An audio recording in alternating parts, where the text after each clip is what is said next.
bonjour à vous. C'est Alexandre et bienvenue dans mon émission Sous la Varangue. Sous la Varangue, c'est une émission qui parle de culture, d'histoire et d'événementiel. Aujourd'hui, nous allons à la Grande Chaloupe pour ces Journées européennes du patrimoine 2023 où l'association Titrin fait des miracles sous la présidence d'Yvette Duchman. On fait rouler les voyageurs dans les autorails et il y a autant d'ambiance qu'à l'époque de la fête du Tang. En plus de cela, nous avons des invités VIP avec Madame Anne Chan-Kaibon qui est conseillère régionale. En plus de cela, Pierre Waro qui est parolier et aussi musicien. Et nous avons aussi Bernadette Adoge, cette légende du Sega que l'on ne présente plus. Et c'est tout de suite dans Sous la Varangue.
Nous sommes aujourd'hui aux Journées européennes du patrimoine à la Grande Chaloupe et je suis en compagnie de Anne Chan-Kaibon. Madame, vous êtes conseillère régionale.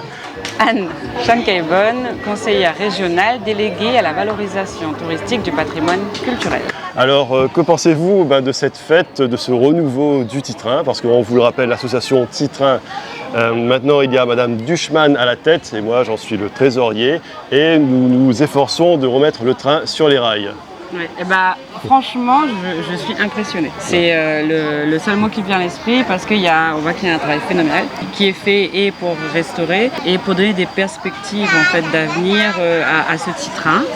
Et moi, ça me tient à cœur parce que ma délégation, c'est la valorisation touristique du patrimoine culturel et vous êtes en plein dedans. Et là, vraiment, je suis ébahie par la force, on va dire la dynamique, la force de tous ces gens qui sont là et qui vont nous permettre demain d'avoir ce joyau-là, c'est-à-dire d'avoir un Titrin en fonction qui va permettre aux gens de redécouvrir l'histoire de la Réunion, qui va permettre à nos enfants de revivre cette expérience du Titrin et on sait que c'est une expérience magique. Magique, voilà, c'est ça.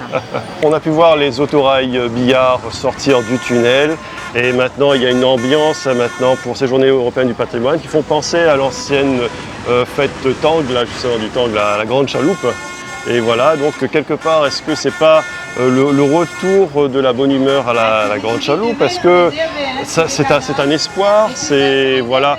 Et moi, je pense qu'on va vraiment remettre le Titrin sur les rails et il va y avoir un avenir radieux pour le Titrin et on aura d'ailleurs beaucoup de projets. J'ai pas connu la fête Tang à la Grande Chaloupe.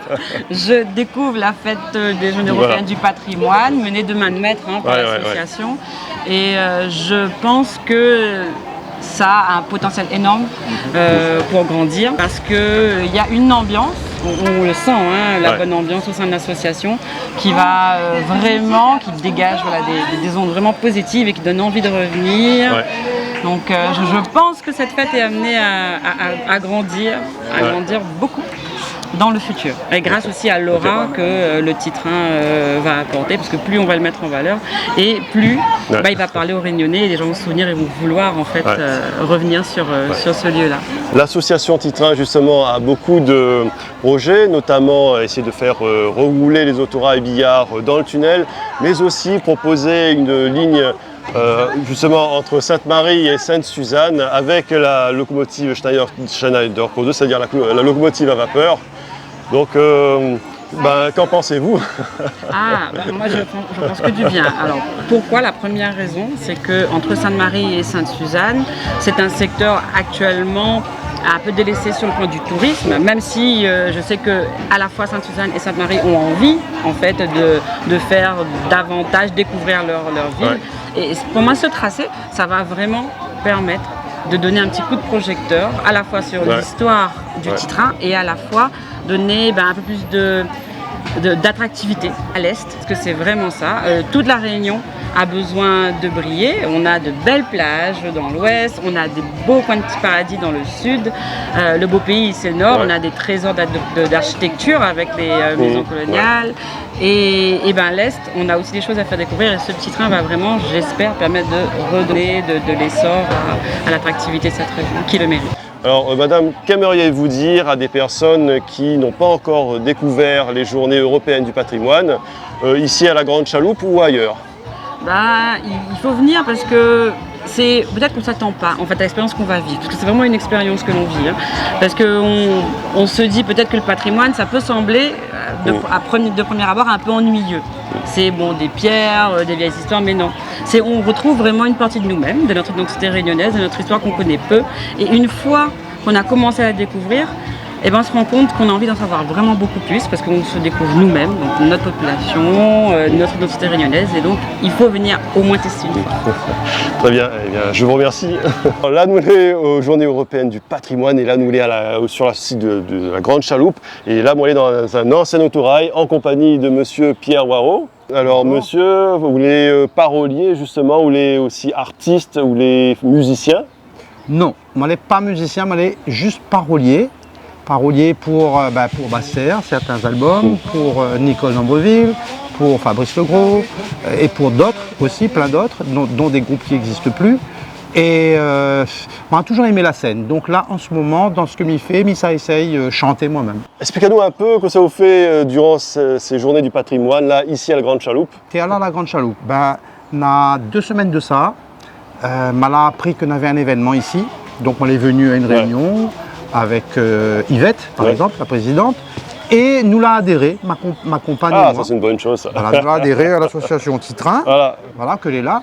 Et ça vous est fier d'être membre de l'association Titrin, c'est pareil, le signe de Superman en fait. Voilà. Et moi, elle est là à double titre parce que c'est la journée du patrimoine. Et comme ça, tu vois, mon barbe, donc moi c'est un patrimoine aussi. Non, pas vrai, mais plaisante. Justement, la barbe, c'est la sagesse, c'est la respectabilité. Exactement. Et comme il dit à tout le monde, moi c'est un vieux, il faut bien prononcer, un vieux sage. Entre le vieux sage et le vieux singe. C'est sage en fait. Voilà, un vieux singe. Et donc, moi, elle est là, à ce titre-là, et donc, voilà. Donc, on ne peut pas t'apprendre à faire la grimace. Non, là c'est un petit peu difficile, oui. Mais moi, elle est là surtout, parce que là, on a envie de donner un coup de main à cette association, parce qu'il faut vraiment nous les nombreux pour faire bouger tout ça. C'est sûr, parce que c'est un patrimoine, on a, voilà, ça par exemple, elle a été repeinte avec des couleurs flashées. On pense qu'à l'origine, n'était pas comme ça, mais nous avait du train. Et donc, en tant que parolier, elle a fait non, c'est même pas une interprétation, parce que c'est même pas une traduction, mais c'est vraiment de l'air de Richard Anthony, quand j'entends siffler le train, et pour faire une chanson, il m'appelle ça, il faut entendre Titrin siffler. Non, nous veut entendre Titrin siffler. Et cette chanson, si on a l'occasion de mettre Ali comme hymne pour l'association Titrin, en tant qu'auteur, moi, je veux bien contribuer à ça. Voilà. Et voilà. Justement, à ce sujet-là, en fait, le Titrin, il inspire beaucoup de chansons chez les Ségatiers, tout ça. Nous connaît Luc Dola, que l'a fait Titrin longtemps là, longtemps que n'est plus là, ne la passe mon temps, dans Titrin longtemps. Voilà. Et donc le Titrin, il y a un bon peu de Ségatiers que l'a fait des chansons sur le Titrin. Et il pense que Outre Chanson sera sûrement dans le top 3 des meilleures chansons. Il espère pour vous, il espère pour moi. Mais moi, c'était vraiment... parce que cette chanson de Richard Anthony, c'est une belle chanson. Quand j'entends siffler le train... Mais c'est une chanson triste parce que c'est quelqu'un qui parle de son amour que la partie. Et moi, elle a pris l'air, mais pour dénoncer justement le fait que nous n'avons plus de Titrin.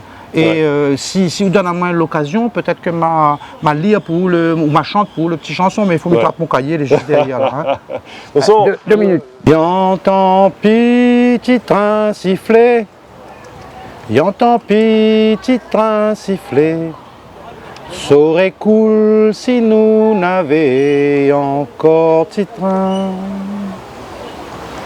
Soi-disant modernité, il fait tout pour nous bouger.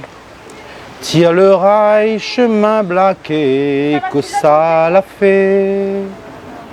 Y'entend petit train siffler, y'entend petit train siffler.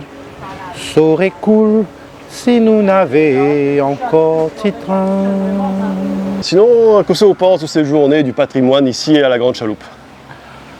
Bon, ce que me disait à ma compagne, si là aujourd'hui moi elle est là en tant qu'exposant, en tant qu'artiste pour chanter, mais si moi j'étais là en tant que visiteur, franchement, on aurait trouvé que c'était cool, mais vraiment cool, parce que là, ben, on a les trains dehors, on a la gare qu'il peut visiter, dedans on a une exposition, on a des livres sur le petit train, là une madame il fait à manger, non, vraiment très bien, très bien. Et il y a eu des décideurs ce matin. Il y a eu la maire de la possession. Il y a eu le monsieur là, le responsable qui a parlé là. Oui, c'était monsieur Déliron, Alain Déliron. Alain Déliron, donc après il y a eu madame Chan Kaibon. Voilà. Et ben, si les politiques et si ils maillent avec tout ça, comme il dit dans la chanson sur le petit train, si nous toutes nous donnent la main, ben, un jour nous entendre le petit train siffler. Bah oui, ça sera belle, hein, ça gagne. Bah oui. De toute façon. Et là, nous peut dire nos bons cousins mauriciens, ils ont fait mettre le train là, le tramway là. Le RER, je sais pas pourquoi. Là, voilà, ben, nous avons un petit train, nous. Voilà, cousin. Voilà. Alors, attention, pas n'importe quel petit train, notre petit train historique. Le petit train qu'on a roulé justement à la période et tout ça, aussi bien au 19e siècle que dans les années 50. Donc voilà, c'est que nous ressort notre petit train, notre patrimoine. Voilà, super. Ben, bravo. Bravo aux autres, hein, bravo à l'association. C'est pour ça que moi être dans aussi. Il vient, on a besoin aux autres dans cette association-là. Pourquoi nous monter là, voilà. Et. Yes. Association Petit Train, il est là. Elle est belle, là, elle est belle. Allez, tchou-tchou, nous ça va. Bon. Allez, nous retrouve. Monsieur, dame, nous retrouve, ni ça va, moi. Aujourd'hui, ce sont les journées du patrimoine à la Grande Chaloupe. Et je suis en compagnie de Bernadette Ladoge. Oui, elle monte la montagne. Donc, il y a la montagne. Voilà. Donc, Bernadette, aujourd'hui, ces journées sont très animées, justement. C'est tout autour du petit train. Le petit train longtemps. Voilà, petit train longtemps, avec l'association Petit Train qui est en train de renaître de ses cendres, avec Yvette Duchemin comme présidente et moi comme trésorier. Et alors, merci à vous déjà, à Yvette, à Marjorie Decotte et puis à toi de m'avoir invité à participer à cette journée du patrimoine. Et la dernière fois que je suis venue, venue ici, à la Grande Chaloupe, c'était lors d'une manifestation, un petit truc pour les relais, pour le tram-train. D'ailleurs, c'était pas une trop mauvaise idée, mais bon, on va pas épiloguer. Et j'avais donc assisté à la pose de cette stèle en mémoire du CFE, du chemin de fer de la Réunion. Et depuis, j'étais plus revenue. Et ça vaut le coup.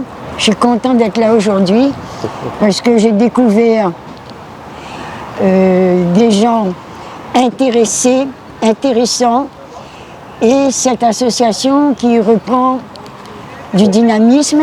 J'avais connu bien du temps de Gérard Chotard, qui était musicien aussi, donc on se connaissait bien. Et je sais que c'était un projet qui lui tenait à cœur et qui est un projet qui doit tenir à cœur pas seulement les gens de la Grande Chaloupe, pas seulement les gens de Saint-Denis, mais tous les gens qui habitent la Réunion. Ce petit train, il a fait partie de nos vies pendant plus de 100 ans. Enfin, moi, pas tout à fait, mais de ma vie, depuis que j'étais toute petite, on allait souvent jusqu'à Saint-Gilles en train. Et cet arrêt de la Grande Chaloupe, c'était pratiquement un des plus importants. Parce que c'était déjà on se tapait le tunnel, qui n'était pas une aventure ordinaire. Et puis surtout, c'était le seul endroit où les deux trains pouvaient se croiser. Donc, le premier qui arrivait, soit de Saint-Paul, soit de Saint-Denis, il s'arrêtait là. Et il attendait que l'autre vienne. Ouais. Et d'ailleurs, on peut voir par exemple dans le mémorial qu'il est arrivé que des trains se télescopent. Oui, parce qu'ils n'attendaient pas, il fallait vraiment attendre que l'autre sorte du tunnel il y a eu des accidents et être sûr qu'il n'y avait pas un autre qui arrivait derrière en catimini. Ouais. Donc, et c'était une gare, un arrêt qui était important. D'abord là, il y avait un gros réservoir d'eau. Alors on remettait de l'eau dans la machine, il y avait la vapeur et tout. Et ensuite, il y avait plein de gens sur le quai de la gare, d'un côté comme de l'autre d'ailleurs, qui vendaient maille, pistache, jujube, bonbons, petits bonbons l'amourette, bonbons coco, bonbons fondantes. Et ils vendaient aussi, connais les petits éventails, ils font comme un petit moulin quand ils mettent par la porte les affaires et tout. Nous on achetait ça et puis tout le long du trajet on mettait nos petits moulins dehors et très souvent le vent prenait dedans et partait avec. Donc pour nous c'était vraiment une gare, un arrêt qui était important, qu'on attendait. Il y avait des gens qui venaient avec le petit café, ils avaient leur cafetière, qui faisait griller, couler la même, et ils amenaient ça dans une petite tasse avec du sucre. C'était délicieux, le dé, vraiment. Et voilà, c'est quelque chose qu'il ne faut pas oublier, et qui serait bien d'ailleurs de remettre en service, parce que c'est bien joli la route. Alors maintenant, peut-être qu'elle sera coupée un peu moins souvent chaque fois que d'aller des graines, mais c'est quand même un moyen de transport sécurisé, sûr. Je ne sais pas qu'est-ce que la classe politique... Oui, maintenant il n'y a plus que des embouteillages, donc oui... Non mais, et puis, il ne faut pas se battre contre les moulins avant. Il faut essayer de faire ce qu'on peut, voilà, d'une façon bien ciblée, faire quelque chose de petit, mais de bien, de réussi. Et je peux vous dire qu'on a quelques petits projets pour cette association et aussi pour tous les gens de la Grande Chaloupe. Ça va être la surprise. On vous en dira plus après. Et pour le moment, chaque fois que vous pouvez venir faire un tour, Mamadi, Batin Carré. Il n'y a pas que le Lazaret, oui d'accord, c'est important, le Lazaret, le patati, le patata. N'empêche que cette petite gare, c'est un bijou et c'est un trésor de notre patrimoine. Bernadette, je te remercie. Merci à vous parce que c'est vous qui avez bougé votre arrière-train, on va dire. Voilà, journée. Non, l'arrière-train, là, on en est au petit train. Voilà, pas l'arrière-train, c'est au petit train. Voilà. Qui ont bougé le train. On a bougé le petit train, voilà. Produit pays, l'alcool camphré et avec plein d'affaires dans la tisane. Maman achète ça. Suivez-moi dans Sous la Varangue, où nous continuerons d'explorer ces journées européennes du patrimoine, où nous donnerons la parole au cadre du Lazaret. Très bientôt dans Sous la Varangue.